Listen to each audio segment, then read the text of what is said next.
কোনো দল মত নির্বিশেষে আপামর জনসাধারণ এই নেত্রীর জন্য চোখের পানি ফেলেছেন। তার মুক্তির জন্য, আশু রোগ মুক্তির জন্য আপনার মসজিদে মসজিদে দোয়া হয়েছে, মন্দিরে প্রার্থনা হয়েছে, প্যাগোডায় প্রার্থনা হয়েছে এই দেশটি বেগম খালেদা জিয়ার আশু মুক্তির জন্য, রোগ মুক্তির জন্য। সুতরাং আজকে আমরা এই নতুন এই প্রজন্ম দলের ব্যানারে আমরা এখানে মিলাদ মাহফিল করেছি, তবারক বিতরণ করেছি মোহাম্মদপুর থানার নেতৃত্বে, মানে এই মহানগরের নেতৃত্বে। সুতরাং এখানে আমরা দেশটিতে বেগম খালেদা জিয়ার আপনার এটা কি বলে হায়াতে তৈয়বা দান করুক, সেজন্য মহান রব্বুল আলমের কাছে আমরা প্রার্থনা করেছি।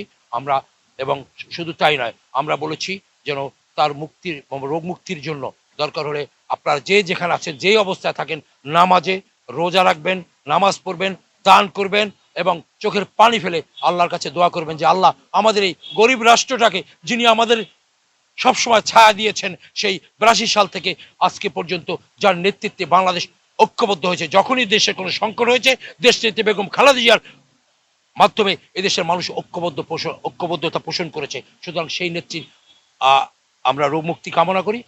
বাংলাদেশ জাতীয়তাবাদী প্রজন্ম দল যারা এটার আয়োজক ছিল তাদেরকেও ধন্যবাদ দিয়ে আমি শুরু করছি যে দেশনেত্রী বেগম খালেদা জিয়া এখন উনি সবকিছুর ঊর্ধ্বে, উনি জাতির এখন বিবেক বলেন, জাতির অভিভাবক বলেন উনি, কারণ সবাই ওনাকে কিন্তু সম্মান দিচ্ছে। আজকে দেখেন যে উনি চাইলেই দেশ থেকে 88 দিন, সর্বশেষ 2017 সালে 88 দিন উনি লন্ডনে ছিলেন চিকিৎসার জন্য। আমিও লন্ডনে, আমি যুক্তরাজ্য বিএনপির প্রচার সম্পাদক, তো আমিও কাছ থেকে দেখার সুযোগ হয়েছে। উনি চাইলেই কিন্তু আরামে এসে বাকি জীবনটা কাটাতে পারতেন। এই যে কিছুদিন আগে যে চিকিৎসার জন্য গেল, উনি দেশে আসার জন্য অস্থির হয়ে গেছে যে দেশের মাটির কতটুকু টান তার ভিতরে। তো এই দেশের মাটি, আমরা বাংলাদেশকে আজকে বিশ্বের দরবারে যে ডেমোক্রেসি, যেটা প্রকৃত ডেমোক্রেসি, যে উনি যেটা আনছে, যে সংসদীয় গণতন্ত্র, ওনার হাত ধরে আসছে।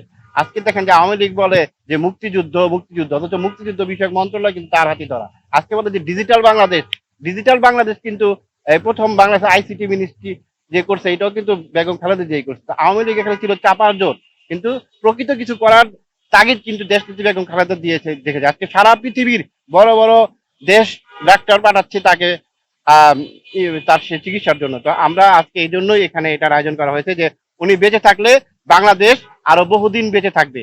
এজন্য আমাদেরকে ওনাকে দরকার, ওনার বেঁচে থাকাটা দরকার।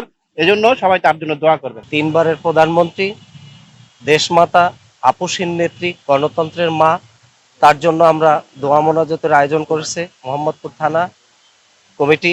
আমি তাদেরকে ধন্যবাদ দিচ্ছি। আমি আপনারা এখানে যারা প্রিন্ট মিডিয়া, ইলেকট্রনিক্স মিডিয়া আছে তাদেরকে ধন্যবাদ দিচ্ছি।